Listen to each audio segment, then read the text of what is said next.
പ്രണയം ഭാഗം 2. രചന ഗായത്രി ദേവി. രാവിലെ ഭയങ്കര ടെൻഷനിലാണ് ആദിത്യ വണ്ടി ഓടിക്കുന്നത് തന്നെ. ആദിത്യ ശങ്കർ ഗ്രൂപ്പിൻ്റെ നെടുന്തൂൺ, ഫേമസ് യങ് ബിസിനസ്മാൻ. ബിസിനസ് ലോകത്തിൽ ആദിത്യ എന്ന പേര് കേട്ടാൽ തന്നെ ഒരു ഓളം തന്നെയാണ്. പിന്നെ അവൻ്റെ 6 അടി പൊക്കവും അതിനൊത്ത ശരീരവടിവും തിളങ്ങുന്ന നീലമിഴികളും ചിരിക്കുമ്പോൾ തെളിയുന്ന കുഞ്ഞി നുണക്കുഴികളും എത്ര ഒതുക്കി വച്ചാലും പാറിപ്പറക്കുന്ന ചെമ്പൻ മുടിയിഴകളും നീണ്ട നാസികയും ഒക്കെയുമോ അസാധ്യമായി തന്നെ. കല്യാണം കഴിഞ്ഞു നിൽക്കുന്ന തരുണീമണികളെപ്പോലും അവനൊന്ന് കൊതിപ്പിച്ചു പോകുന്നുണ്ട്. അപ്പോൾ പിന്നെ അവൻ്റെ പിറകെ നടക്കുന്ന കല്യാണം കഴിയാത്ത ടീമുകളുടെ കാര്യം പറയുവാനുണ്ടോ? എൻ്റെ പൊന്നെ, അവനെ കണ്ടാൽ പിന്നെ മറ്റൊന്നും കാണാൻ പറ്റില്ല എൻ്റെ സാറേ. അതാണ് ലൈൻ.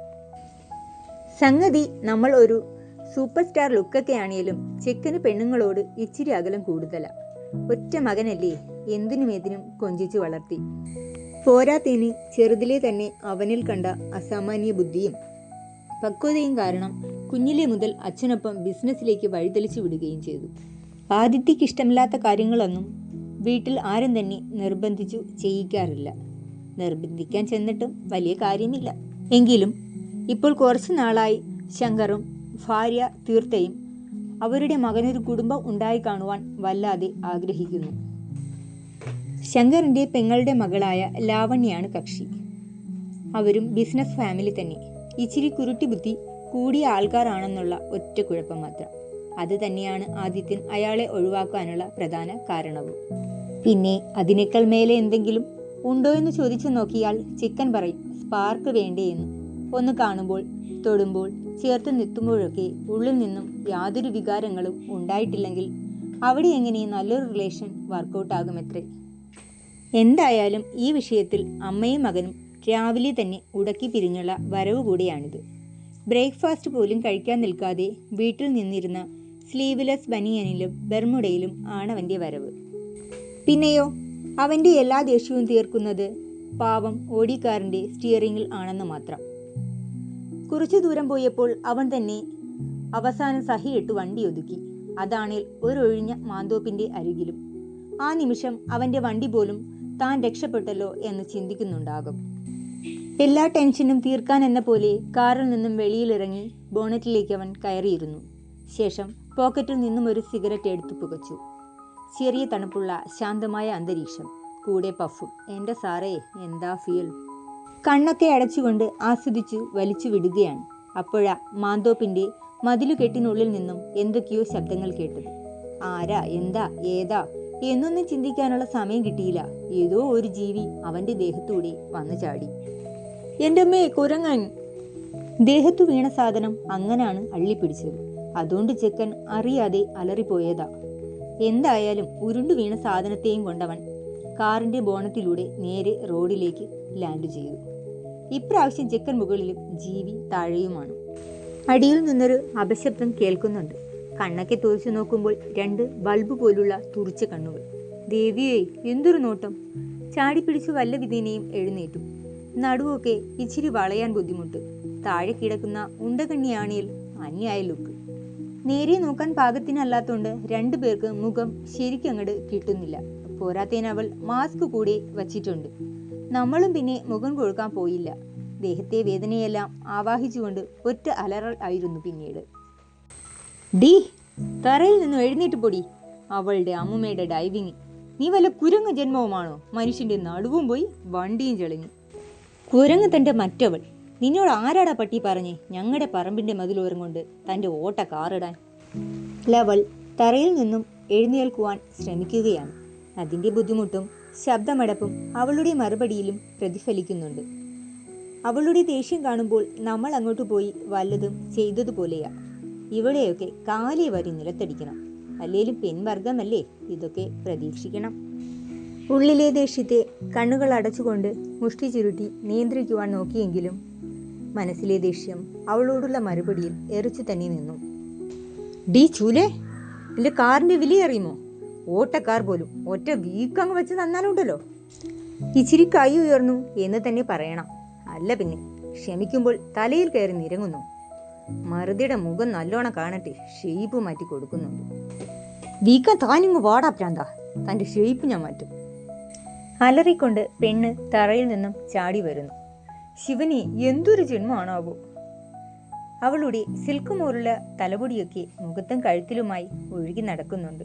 വേഷമാണേൽ നമ്മളെ പോലെ കുട്ടി നിക്കറും ബനിയനുമാ. അതാണേൽ നല്ലതുപോലെ അവളുടെ വെണ്ണ പോലുള്ള ദേഹത്തിൻ്റെ അഴകും വടിവും എടുത്തു കാട്ടുന്നുണ്ട്. എന്തായാലും 1.5 മുതൽ തന്നെ. ഒരേ ഒരു പ്രശ്നം മാസ്ക് വച്ചിട്ടുണ്ട് എന്നുള്ളതാണ്. വേറെ പണിയില്ല പെണ്ണിന്. ശേ, മാറ്ററിന്ന് വഴിമാറി കോപ്പ്. ഇതാണ് പാവം ആൺകുട്ടികളുടെ മുഴുവനുള്ള പ്രശ്നം. സിറ്റുവേഷൻ ഏതായാലും നമ്മൾ സൗന്ദര്യ വീക്ഷണത്തിൽ അറിയാതെ വീണുപോകും. തൊണ്ടയൊക്കെ ശരിയാക്കി അവളുടെ നേരെ തിരിഞ്ഞുകൊണ്ട് ആദിത്യ ഒറ്റ ചാട്ടം. ഡീ കുരങ്ങേ, എൻ്റെ തണിക്കോണം എടുപ്പിക്കരുത്, അല്ലെങ്കിൽ മനുഷ്യൻ വട്ടായി നിൽക്കുക. തന്നെ കണ്ടാലേ അറിയാമടാ പട്ടി, താനൊരു വട്ടനാണെന്ന്. പോയി ഊളപ്പാറ കിടക്കടാ. മറുപടി പറഞ്ഞുകൊണ്ട് കാന്താരി നേരെ അടുത്തു വരുന്നുണ്ട്. ഇത്രയും നേരവും കൈയും കാലും നടുവുമൊക്കെ തടവുന്ന തിരക്കിലായിരുന്നു കക്ഷി. ഇപ്പോഴാ അതുകൊണ്ട് നമ്മുടെ സുന്ദരവദനം കാണുന്നത്. അവൾ ഇന്ന് മൂക്കുകൂത്തി വീഴുമായിരിക്കും. ഒന്നാമതേ ഫാൻസോട് ഫാൻസ്. ഹോ, ഇതിനെയൊക്കെ എങ്ങനെ മെയിൻറ്റെയിൻ ചെയ്യുമോ ആവോ. പക്ഷേ നമ്മളെ കണ്ടതും ആ കണ്ണുകൾ രണ്ടും ഒന്നും കൂടെ പുറത്തേക്ക് തള്ളി. ഈശ്വര, ഇനിയിപ്പോൾ വീഴ്ചയിൽ വല്ല അംഗഭംഗമോ മാനഹാനിയോ സംഭവിച്ചോ? അറിയാതെ സ്വയം ഒന്ന് നോക്കി. കാണത്തക്ക പ്രശ്നമൊന്നുമില്ല. പെണ്ണ് അടുത്തേക്ക് വരുന്നുണ്ട്. ഒരു വല്ലാത്ത ജാതി നോട്ടം. ഒരടി അറിയാതെ പിറകോട്ട് മാറി. അപ്പോഴേക്കും അവൾ മാസ്ക് മാറ്റിയിരുന്നു. പകച്ചു പണ്ടാരമടങ്ങി. നീയോ? എന്തൊരു ആലങ്കാരികമായ ചോദ്യം. അവിടെ അവളിൽ അസല് പുച്ഛം. പതിയെ ഇച്ചിരി ഡിസ്റ്റൻസ് ഒക്കെ ഇട്ടു നിന്നു. എന്നിട്ട് പരസ്പരം ഒന്നും കൂടെ വീക്ഷിച്ചു. അല്ല, SD ഗ്രൂപ്പിന്റെ ഒരു രാജകുമാരി ശിവദക്ഷിണ എന്താണാവോ ഈ കാട്ടുമുക്കിൽ കുരങ്ങിനെ പോലെ? ആദിത്യ വല്ലാത്ത ആക്കലിൽ ചോദിക്കവേ പല്ലയ്ക്ക് കടിച്ചു പൊട്ടിക്കുന്ന സൗണ്ട് അപ്പുറത്തു നിന്നും വരുന്നുണ്ട്. ഡാ ഊളെ, വലിയ ബിസിനസ് അവാർഡ് വാങ്ങുന്ന ജാടയൊക്കെ എന്നോട് വേണ്ട കേട്ടോ. ഞാൻ കുരങ്ങാണേൽ നീ എന്താ ഈ കളസത്തിൽ? നിന്റെ ആരാധികമാർ കണ്ടാൽ വായിൽ കപ്പലോടിക്കാനുള്ള വകുപ്പുണ്ടല്ലോ. മോനെ ആദിത്യ, നമ്മളോട് അവളുടെ പുച്ഛം. താരാമടി നിനക്കുള്ളത്. സൗന്ദര്യം ഒരു ശാപമാണ് കുട്ടി, ഒന്നും പറഞ്ഞിട്ട് കാര്യമില്ല. അവൾക്ക് അരച്ചു കലക്കി കുടിക്കാനുള്ള ദേഷ്യം കാണുന്നുണ്ട് മുഖമാകെ. പോടാ കുട്ടി, സൗന്ദര്യമോ? എവിടെന്ന്? ഇതൊരുമാതിരി വെളുപ്പ് കൂടിയിട്ട് പാണ്ടു വന്നതുപോലെയാ. ഡേ, കഴിഞ്ഞ തവണയും നീ വച്ച പ്രോജക്റ്റ് ഞാൻ റിജക്റ്റ് ചെയ്ത ദേഷ്യം എന്തിനാ ഇങ്ങനെയൊക്കെ തീർക്കുന്നേ? ഞാൻ തീർക്കുമടാ പട്ടി, നീ ഒറ്റ ഒരുത്തം കാരണമാ ഞാൻ ഇന്നിവിടെ നിൽക്കുന്നേ. ഇല്ലിപ്പോൾ ലണ്ടനിൽ അമ്മയ്ക്കൊപ്പം ആയിരുന്നേനെ. ബുഹ, നീ അങ്ങനെ സുഖിക്കണ്ട മോളെ. ദക്ഷ ആൻറ്റി എന്നോട് പറഞ്ഞ തന്നെ നിന്നെ ഒരു നല്ല ബിസിനസ് തലപ്പത്തിരിക്കാൻ പാകത്തിന് റെഡിയാക്കണമെന്നാ. എൻ്റെ പട്ടി വരും നിൻ്റെ അടിമ പണിക്ക്. അച്ചോടാ, അപ്പോഴെൻ്റെ മോൾ ഒന്നും അറിഞ്ഞില്ലേ? ഇത്രയും നാൾ നിൻ്റെ കോഴ്സ് കഴിയാനാ കാത്തു നിന്നത്. ഇപ്പോൾ കഴിഞ്ഞോണ്ട് നിന്നെ എൻ്റെ ഹെഡ് ഓഫീസിലേക്ക് ട്രെയിനിയായി അപ്പോയിൻമെൻറ്റ് ചെയ്തു. പെണ്ണിൻ്റെ റിലേ മൊത്തത്തിൽ പോയതുപോലും. ആരോട് ചോദിച്ചിട്ട്? ഞാനെങ്ങും വരില്ല. പറയേണ്ടവർ പറഞ്ഞു, ചെയ്യേണ്ടവർ ചെയ്തു. ഇനി അനുഭവിക്കേണ്ടവർ വന്നാൽ മാത്രം മതി. അല്ല പിന്നെ, ഇവൾക്കിട്ട് പണിയുമ്പോൾ കിട്ടുന്ന സുഖം എവറസ്റ്റ് കീഴടക്കുന്നത് പോലെയാ. ഇതിനൊക്കെ നീ അനുഭവിക്കുമടാ ദ്രോഹി. സന്തോഷം. ബൈ ദ വേ, നിന്റെ ക്രഷ് ഇന്ദ്രജിത്ത് ഇന്നലെ അവൻ്റെ അമ്മയുമായി ഇങ്ങോട്ടേക്ക് വന്നതായി ചെറിയൊരു വാർത്തയുണ്ട്. ആദി, വേണ്ടാട്ടോ. എത്രയൊക്കെ മറക്കാൻ ശ്രമിച്ചു നോക്കിയാലും ചിലതൊക്കെ മാഞ്ഞു പോകില്ലല്ലോ. അതാകും ശിവയുടെ ശബ്ദം ഇടറിയതും കണ്ണുകൾ നിറച്ചതും. അത് പക്ഷേ ആദി പ്രതീക്ഷിച്ചുമില്ല. അച്ഛനും അമ്മയുമായി ദാസെങ്കിലുണ്ടായിരുന്നപ്പോഴേ ഉള്ള ബന്ധമാണ്. അതിനാൽ തന്നെ ഇരു വീട്ടിലെയും കാര്യങ്ങൾ പരസ്പരം അറിയുവാനും കഴിയും. ശിവയുമായി വലിയ അടുപ്പമൊന്നും ഉണ്ടാകാൻ വേണ്ടി താൻ ഈ പഠിത്തമൊന്നും ഇവിടെ അല്ലായിരുന്നു. എങ്കിലും നേരിട്ട് കണ്ടാൽ പരസ്പരം ചൊറിയാൻ വല്ലാത്ത ഉത്സാഹമാണ്. എന്തു പറഞ്ഞാലും റബ്ബർ പോലെ തെറിച്ച മറുപടി അവളുടെ കയ്യിൽ ഉണ്ടാകാറുണ്ട്. അതിനാലാണ് ഒന്ന് ചൊറിഞ്ഞത്. പ്രണയം ഒൻവി ആയിരുന്നു എങ്കിലും ശിവയ്ക്ക് അതിൽ എത്രത്തോളം ആത്മാർത്ഥത ഉണ്ടായിരുന്നു എന്നതിൻ്റെ തെളിവാണല്ലോ അവളുടെ അന്നത്തെ ഡിപ്രഷൻ പോലും. ശിവ ഡി, ഞാൻ വെറുതെ സോറി ഡി. സാരമില്ല ആദി. പക്ഷേ അറിഞ്ഞോ അറിയാതെയോ പോലും ഇനി ആ പേര് പറഞ്ഞെന്നെ നോവിക്കരുത്. നോർമൽ പോലെയാണ് മറുപടി തരുന്നത്. എങ്കിലും ചുവന്ന മുഖവും നിറഞ്ഞ മിഴികളും ഇടറുന്ന ശബ്ദവുമൊക്കെ അവളുടെ ദുഃഖം പറയാതെ പറയുന്നുണ്ട്. വേണ്ടിയിരുന്നില്ല. അറിയാതെ തലയിലൊന്ന് കൊട്ടിപ്പോയി. സോറിടി, ഞാൻ ഇന്നലെ എയർപോർട്ടിൽ അമ്മയും അച്ഛനെയും പിക്ക് ചെയ്യാൻ പോയപ്പോഴാണ് അവനെയും അവൻ്റെ അമ്മയും കണ്ടത്. ബിസിനസ് മീറ്റാണോ എന്ന് ചോദിച്ചപ്പോൾ അല്ല, പേഴ്സണൽ ആണെന്നാ പറഞ്ഞേ. അപ്പോഴെൻ്റെ മനസ്സിൽ നിന്റെ മുഖമാ വന്നേ. അതാ നിന്നെ കണ്ടതും അറിയാതെ പറഞ്ഞു പോയത്. സാരമില്ല ദീ, അതൊക്കെ പോട്ടെ. പിന്നെ താൻ വരുന്നോ എൻ്റെ അങ്കിളിൻ്റെ വീട്ടിലേക്ക്? നമ്മുടെ ബിസിനസ്മാൻ ചന്ദ്രശേഖരൻ്റെ കൂതറ ലുക്ക് കാണണേ ഇപ്പോൾ എൻ്റെ കൂടെ വന്നാൽ മതി. ഏയ് നീ പോയിക്കോ, ഞാനില്ല. ഒന്നാമത് ടൈം ശരിയല്ല, അതുകൊണ്ടാണ് വീടും നാടും വിട്ട് ഇവിടെ വന്ന് കൂടി. എന്നിട്ടും വലിയ കാര്യമൊന്നുമില്ല. നമ്മുടെ ടെൻഷൻ ഫ്ലൈറ്റ് പിടിച്ച് ഇന്നലെ തന്നെ എത്തിയല്ലോ. കൊള്ളാം. അങ്കിളിനെയും ആൻറ്റിയെയും ഇങ്ങനെയൊന്നും പറയാൻ പാടില്ല. അല്ല, ഇപ്പോഴത്തെ പ്രശ്നം എന്താ? പഴയത് തന്നെയോ? പഴയത് തന്നെ. കല്യാണം. ഇപ്പോൾ ആരാള്? കുറേ എണ്ണം സാറിൻ്റെ പിറകെ റെഡിയായി ഉണ്ടല്ലോ. അപ്പച്ചിയുടെ മോള് ലാവണ്യ കുറേ നാളെ എൻ്റെ പിറകെ നടപ്പായിരുന്നു. അതൊട്ട് വർക്കായില്ല. അതുകൊണ്ട് നേരെ അച്ഛൻ്റെ അമ്മയുടെയും അരികിലേക്ക് ചാടി. അവിടെ പിന്നെ അവളോട് പ്രത്യേക കൂറാണല്ലോ. അടിപൊളി. ഏതെങ്കിലും ഒന്നിനെ സിഗ്നൽ കാണിക്കാൻ എന്താ ഇത്ര മടി? എന്നെപ്പോലെ ലവ് ഫെയിലിയർ ഒന്നുമില്ലല്ലോ. ഏയ്, എനിക്ക് വേറൊരു ലക്ഷ്യമുണ്ട്. എൻ്റെ ഒരു സ്വപ്നം, അതിൻ്റെ പിറകെയാ. ഓ അങ്ങനെ. ഈ നമ്പർ 1 ബിസിനസ്മാനും സ്വപ്നമോ? നടക്കട്ടെ. അപ്പോൾ പിന്നെ ഞാൻ പോകുക. ആടി, എന്നാ ശരി. അതൊക്കെ പോട്ടെ, നീ എന്താ ഈ കാട്ടിൽ? കുറച്ച് മാങ്ങ തപ്പി ഇറങ്ങിയതാ. പക്ഷേ ഫ്ലോപ്പായി, ഒന്നും പഴുത്തില്ല. ഞഞ്ഞായി. എന്നാ ശരി, ഞാൻ പോണു. ആ ഓക്കെ. വണ്ടി പണിയായല്ലേ? നല്ല സമയം എൻ്റെ നടുവടിയാത്തത്. എന്നാലും എന്തൊരു ചാട്ടമായിരുന്നടി. കാണും പോലെയല്ല, മുടിഞ്ഞ വെയിറ്റാ നിനക്ക്. പോടാ പട്ടി. ആദിയെ നോക്കി കോക്രി കാണിച്ചുകൊണ്ട് ശിവ നേരെ വീട്ടിലേക്ക് തിരിയുമ്പോൾ അവനും വീട്ടിലേക്ക് പോകാനായി വണ്ടിയിലേക്ക് കയറിയിരുന്നു. ശിവ പതിയെ നടന്നു തുടങ്ങിയിട്ടുണ്ട്. പതിയെ ആദി വിളിച്ചു പറഞ്ഞു, ശിവ, നിന്റെ ട്രെയിൻ പാർട്ട്ണർ കൂടെയുണ്ട് കേട്ടോ. നിനക്കൊപ്പം ഓഫീസിൽ. പെണ്ണിന്റെ മുഖം ബൾബ് പോലെ മിന്നുന്നുണ്ട്. മനുജിത്ത്, നമ്മുടെ അമ്മയുടെ അനിയത്തിയുടെ മകൻ. നമ്മളെക്കാൾ 2 വർഷം ജൂനിയർ.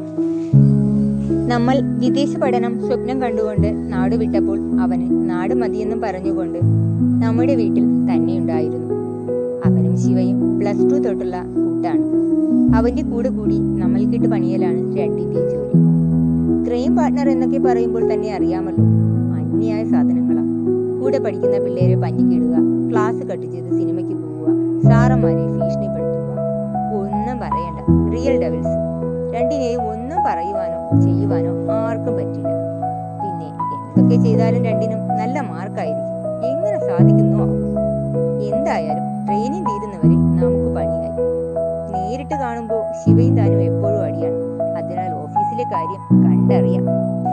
തിരിച്ചു വണ്ടി ഓടിക്കുമ്പോൾ അത്രയും നേരമുള്ള ടെൻഷനൊന്നും തോന്നിയതേയില്ല അതിക്ക്. നല്ലൊരു മ്യൂസിക്കൊക്കെ പ്ലേ ആക്കി പതിയെ വണ്ടി വിട്ടു. ലാവണ്യ ഒരു വിഷയമാണ്. എങ്കിലും ഇപ്പോൾ അതൊന്നും ചിന്തിക്കാൻ നേരമില്ല. ആ ശിവക്കുരുപ്പിന് കൊടുക്കാനുള്ള പണികൾ ഇപ്പോഴേ റെഡിയാക്കി വെക്കണം. ഇല്ലെങ്കിൽ തലയിൽ കയറി ഡാൻസ് കളിക്കും. പിന്നെ സ്വന്തം അനിയനെന്ന തെണ്ടി കൂടെയുള്ളതുകൊണ്ട് പറയേ വേണ്ട. മനുവിനെ പറ്റി പറയുവാണെങ്കിൽ അതൊരു സംഭവം തന്നെയാണ് മനസ്സിൽ. പക്ഷെ അവന് ചേരുന്നത് വല്ല കോഴി ജിത്തു എന്നോ കാട് ജിത്തു എന്നോ തന്നെയാണ്. അത്രയ്ക്ക് വളയ്ക്കലാ പണി. പിന്നെ ദോഷം പറയാൻ വയ്യ. അവൻ നോക്കാൻ വിചാരിച്ച് തീരും മുന്നേ പെൺപിള്ളേർ മൂക്കും കുത്തി വീഴുകയും ചെയ്യും. എങ്ങനെ സാധിക്കുന്നു ആവും. കാണാനും ചുള്ളന, ലുക്ക്, കളർ, ബോഡി എല്ലാം. കുറച്ചു നാൾ മുന്നേ ലാവണ്യ അവനെ നോക്കി ഒലിപ്പിച്ച് നടന്നതാ. പക്ഷെ അവൻ തിരിഞ്ഞു പോലും നോക്കിയില്ല. അതെന്തേടാ എന്ന് ചോദിച്ചപ്പോൾ പറയുക, സോറി, ഞാൻ വിഷജന്തുക്കളുമായി ഡേറ്റിംഗ് നടത്തില്ല. അവന് വരെ മനസ്സിലായി. എന്നിട്ട് നമ്മുടെ അച്ഛനും അമ്മയ്ക്കും മനസ്സിലായില്ല. അപ്പോൾ നോക്കുമ്പോൾ എന്താ കുറവ് പെണ്ണിന്? ബിസിനസ് കിങ് ശങ്കർദാസിന്റെ ഒരേയൊരു പെങ്ങളുടെ മകൾ. ആദിത്യ നേരെ അവന്റെ ഗസ്റ്റ് ഹൗസിൽ എത്തുമ്പോൾ കണ്ടു. സിറ്റ് ഔട്ടിൽ അവനെ കളിയാക്കുന്നത് പോലെ ചിരിയോടെ ഇരിക്കുന്ന അച്ഛനെ. പന്നക്കിളവൻ, വേറെ ഒരു പണിയില്ല, ഒന്നുമില്ല, ഒരു ബിസിനസ്മാൻ അല്ലേ ഇങ്ങേർ. ആ സ്റ്റാൻഡേർഡ് കാണിച്ചൂടെ? മൈൻഡ് ചെയ്യാൻ പോയില്ല. നേരെ റൂം ലക്ഷ്യമാക്കി അങ്ങ് നടന്നു. പക്ഷേ പിറകിലായി അച്ഛൻ്റെ മൂളിപ്പാട്ട് കേട്ടു. നമ്മുടെ കലാഭമണിയുടെ പാരഡി സോങ്. നല്ല നാടൻ പാട്ട്, ഞാനും തെളിയനും കൂടി എന്നുള്ള, കേൾക്കാൻ നല്ല ഇമ്പമുണ്ട് അച്ഛൻ്റെ ശബ്ദത്തിൽ. എല്ലാവരോടും ഒത്തിരി സ്നേഹം. കഴിഞ്ഞ വീഡിയോയ്ക്ക് നിങ്ങളെല്ലാവരും എന്നെ ഒരുപാട് സപ്പോർട്ട് ചെയ്തു. അതുപോലെ ഇനിയും ഷെയറും ലൈക്കും സബ്സ്ക്രൈബും എല്ലാം ചെയ്ത് എൻ്റെ കൂടെ തന്നെ ഉണ്ടാകുമെന്ന് ഞാൻ ഇനിയും പ്രതീക്ഷിക്കുന്നു. ഇതെൻ്റെ തുടക്കമായതിനാൽ തന്നെ ഒത്തിരി തെറ്റുകുറ്റങ്ങളുണ്ടെന്ന് എനിക്ക് തന്നെ അറിയാം. പോകെ പോകെ അതെല്ലാം ഞാൻ മാറ്റിക്കൊണ്ട് വരുന്നതാണ്. ഇനിയും നിങ്ങളെല്ലാവരും എൻ്റെ കൂടെ തന്നെ ഉണ്ടാകുമെന്ന് ഒരുപാട് സ്നേഹത്തോടെ